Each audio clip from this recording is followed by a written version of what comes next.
Hi hello అందరికీ నమస్కారం. Welcome to our channel. నేను ఆదిత్య. ఏపీలో వైఎస్ఆర్సీపీ అధికారం కోల్పోయిన తర్వాత తిరిగి పూర్వ వైభవం తెచ్చుకునే పనిలో పడ్డారు వైఎస్ఆర్సీపీ అధినేత జగన్మోహన్ రెడ్డి. అందుకను ఇటీవలే ఎమ్మెల్సీగా ఎన్నికైనటువంటి బొత్స సత్యనారాయణకు వైజాగ్ అలాగే విజయనగరం పార్టీ బాధ్యతలు అప్పగించినట్లు తెలుస్తుంది. మరి అక్కడ ప్రాధాన్యత ఉన్నటువంటి విజయసాయిరెడ్డిని అలాగే వైవి సుబ్బారెడ్డిని కాస్త పక్కకు పెట్టినట్టుగా కూడా ఒక వార్త అయితే వినిపిస్తుంది. మరి ఈ అంశం గురించి మాట్లాడడానికి ప్రస్తుతానికి మనతో పాటు స్టూడియోలో ఉన్నారు ప్రముఖ సీనియర్ జర్నలిస్ట్ అలాగే రాజకీయ విశ్లేషకుడు జగదేవ్ గారు. సో సార్ని అడిగి తెలుసుకుందాం. సార్ నమస్కారం. సార్ నమస్తే. సార్, ఏపీలో వైఎస్ఆర్సీపీ అధికారం కోల్పోయిన తర్వాత తిరిగి మళ్ళీ ఆ పూర్వ వైభవం తెచ్చుకునే పనిలో పడ్డారు జగన్మోహన్ రెడ్డి అంటూ ఒక వార్త వినిపిస్తోంది. అందుకు గాను ఎమ్మెల్సీగా ఎన్నికైనటువంటి బొత్సకు విజయనగరం వైజాగ్ బాధ్యతలు అప్పగించినట్టు, ఆ రెండు జిల్లాల్లో పట్టు సాధించేందుకు ఆయనకు అప్పగించినట్టు ఒక వార్త వినిపిస్తుంది. మరి అక్కడ ఉన్నటువంటి వైవి సుబ్బారెడ్డిని కానీ విజయసాయిరెడ్డి ప్రాధాన్యత కొంచెం తగ్గిందంటూ ఒక వార్త వినిపిస్తుంది. మరి ఇందులో ఎంతవరకు నిజం ఉంది? నిజంగా ఆ రెండు జిల్లాలు ఆయనకు అప్పచెప్పడం వల్ల మరి తిరిగి పార్టీకి మళ్ళీ ఆ వైభవం వచ్చే ఛాన్సెస్ ఉందంటారా? పార్టీ వైభవం మళ్ళీ ఛాన్సెస్ ఉన్నాయో లేదో విషయం పక్కన పెడితే ఉన్న ప్రాణాన్ని కాపాడుకోవాలిగా. అంటే ఏదైతే ఘోర పరాభవం తర్వాత ఇంకా వైసీపీ పని అయిపోయింది, వైసీపీ మనుగడ సాధ్యం కాదు, చాలామంది కార్యకర్తలు కూడా పక్క చూపులు చూడడం, పార్టీ బలహీనపడుతుందని అనుకోవచ్చు ఒక విధంగా. ఎందుకంటే ముందుగా పదవిలో ఉన్నప్పుడు, ముఖ్యమంత్రిగా ఉన్నప్పుడు పట్టించుకొని జగన్మోహన్ రెడ్డి గారు ఇప్పుడు అందరినీ కలిసే ప్రయత్నం చేయడం, అందరినీ పిలవడం అనేది కూడా కొంతమంది నిర్లిప్తత వ్యక్తం చేస్తున్నారు. అరే గవర్నమెంట్ ఉన్నప్పుడు ఎంత పడిగాపులు కాసాము, ఆయన కలవడానికి ఎంత కుతూహలం చూపించాము, అప్పుడు కనీసం కలిసే అవకాశం కూడా ఇవ్వలేదు, ఇప్పుడు మళ్ళీ కావాలంటున్నారు. అప్పుడైనా కలిస్తే మా సాధక బాధలు తెలుసుండేవి. ఆ పథకాలు ఇచ్చేస్తున్నాము మీకేంట్రా బాబు అని అంటే అవి ఒక్కటే కాదు కదా, ఇంకా చాలా ఉన్నాయి సమస్యలు. లేదు గవర్నమెంట్ వచ్చింది, మేము జెండా పట్టుకుని మోసాము, మేము ఏదో సంపాదించుకున్నాం అనుకుంటా, అది కూడా ఏం జరగలేదు. అవన్నీ చెప్పుకుందాం అనుకుంటే ముఖ్యమంత్రిగా అప్పుడున్న జగన్మోహన్ రెడ్డి గారు అవకాశం ఇవ్వలేదు అనేది ప్రతి ఒక్కరిలో ఉంది. అయితే బొత్స లాంటి సీనియర్ నాయకులు కూడా ఓడిపోవడం చాలా నిజంగా, అంటే అఫ్కోర్స్ ఎన్టీఆర్ గారు, ఇందిరాగాంధీ గారు లాంటి వాళ్ళు కూడా ఓడిపోయిన ప్రజాస్వామ్యం అన్నది. అంటే ఈ పని చేయకపోతే, నచ్చకపోతే ఎవరినైనా ఓడిస్తారు. సో అంతకంటే గొప్ప నాయకులు అయితే కాదు వీళ్ళు ఖచ్చితంగా. కాకపోతే అరే ఎంతో కొంత సామాజిక బలం ఉండి, ఇన్ఫ్లుయెన్స్ ఉండి, మంత్రిగా ఒక 4-5 సార్లు మంత్రిగా ఉండి, ఎంత బలగం ఉండి వ్యక్తి కూడా ఓడిపోవడం అనేది నిజంగా ప్రజలు విసిగిపోయారు. అయితే మొన్న ఎమ్మెల్సీకి సంబంధించి కూడా బొత్స గారిని ఒక విధంగా అదృష్టం అనుకోవాలి.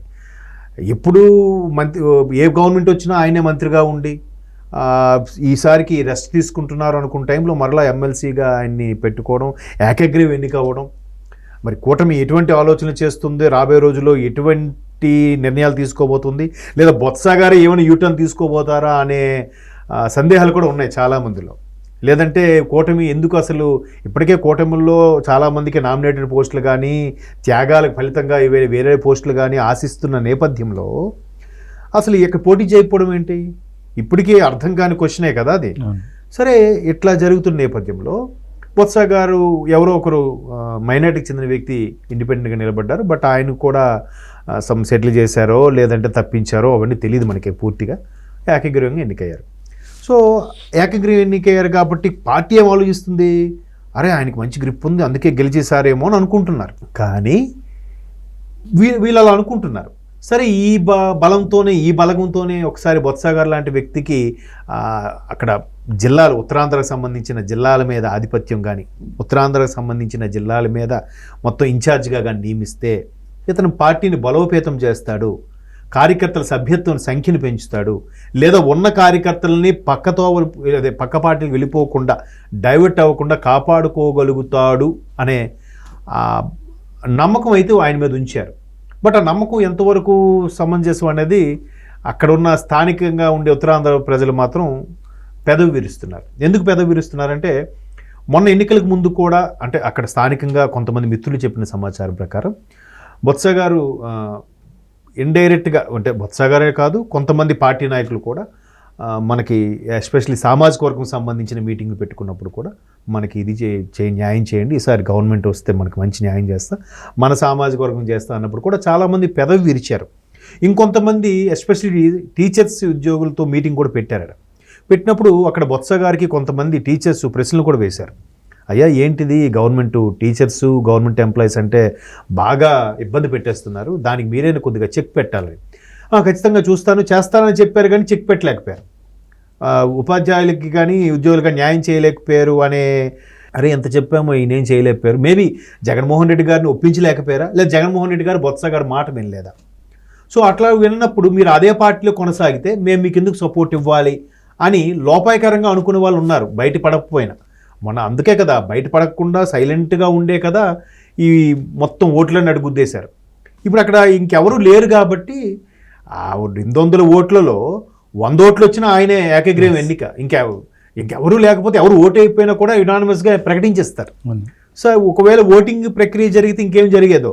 నిజంగా వీళ్ళకి 600 పైచిలకు వైసీపీ స్థానిక సంస్థలకు సంబంధించిన ఓట్లు ఉన్నప్పటికీ ఎంతమంది ఓటు వేశారు ఎంతమంది ఓటు వేయలేదని కూడా క్లారిటీ వచ్చి ఉండేది. బట్ అదేం కాకుండా ఈయన గెలిచేసరికి ఈయన పట్టుందేమో అనుకుని పార్టీ అనుకుంటుంది. పర్లేదు నేను మరలా నాకు ఎమ్మెల్యేగా ఓడిపోయినా గతంలో మంత్రిగా చేసుకున్న నేపథ్యంలో ఇప్పుడు దాన్ని ఏమంటారు ఎమ్మెల్సీగానే వచ్చింది, నాకు ఒక హోదా ఉంది, నేను ఎలాగైనా చేయగలననే దీంతో ఆయన ఉన్నారు. బట్ పార్టీ అలా ఆలోచిస్తుంది. అంతకుముందు వైవి సుబ్బారెడ్డి గారిని లేదంటే మీరు అన్నట్టు విజయసాయి రెడ్డి గారి వైజాగ్లో ఉండడం, వైజాగ్ ఇన్ఛార్జ్గా ఉండడం, అప్పుడు బాగానే మరి 2019లో బాగానే గెలుచుకున్నారు మరి ఒక విధంగా చూస్తే. ఇప్పుడు వాళ్ళిద్దరికీ కాకుండా ఈయనకే కట్టబెడితే ఆ 3 జిల్లాలకు సంబంధించి ఆ పర్టికులర్ సామాజిక వర్గం ఎక్కువగా ఉన్న నేపథ్యంలో ఎస్పెషల్లీ శ్రీకాకుళం విజయనగరంలో కాపు సామాజిక వర్గం ఎక్కువగానే ఉన్నారు. అంటే అదొక కాపుల్లో అదొక తూర్పు కాపు అంటారు అటువైపు, అంటే తూర్పు వైపు ఉన్నారు కాబట్టి. సో ఆ సామాజిక వర్గం బలంగా ఉంది కాబట్టి ఒక్కొక్క జిల్లాకి ఒక్కొక్కరిని, ఇప్పుడు విజయనగరం జిల్లాకి వాళ్ళ మేనల్డే అధ్యక్షుడిగా ఉన్నారు మజ్జి శ్రీనివాసరావు ఎవరైనా. తర్వాత ఇక్కడ ధర్మాన గారి ప్రేయర్ ప్రపోజల్లో చూస్తున్నారు శ్రీకాకుళం జిల్లాకి. అనకాపల్లికి తీసుకుంటే గుడివాడ అమర్నాథ్ గారు ఉన్నారు. లేదా వైజాగ్ అయితే వైజాగ్ అమర్నాథ్ గారు, అనకాపల్లికి ముత్యాల నాయుడు గారు, ఎవరో ఎట్లా చేసి వీళ్ళందరినీ కూడా ఒకే తాటిపై నడిపించేలా ఒక సీనియర్ నాయకులు పెట్టుకునే ప్రపోజల్లో ఆయన పేరుని ప్రిఫర్ చేయడం అనేది పార్టీ తీసుకున్న నిర్ణయం సముచితమే. కానీ కూటమి అక్కడ పోటీ చేయకుండా ఈయన ఏకగ్రీవం ఎన్నుకునేలా చేసింది అని అంటే నెక్స్ట్ సీన్ ఏం ఉండబోతుంది, నెక్స్ట్ ఏం జరగబోతుంది, బొత్స గారు అందులోనే కంటిన్యూ అవుతారా లేదా పక్కపాటి చూపులు చూస్తున్నారా అనే డౌట్ కూడా చాలా మందిలో ఉంది. అంటే ఊహాగానాలు ఇవన్నీ, ఇందులో వాస్తవం ఎంత ఉందో మనకు తెలియదు కానీ.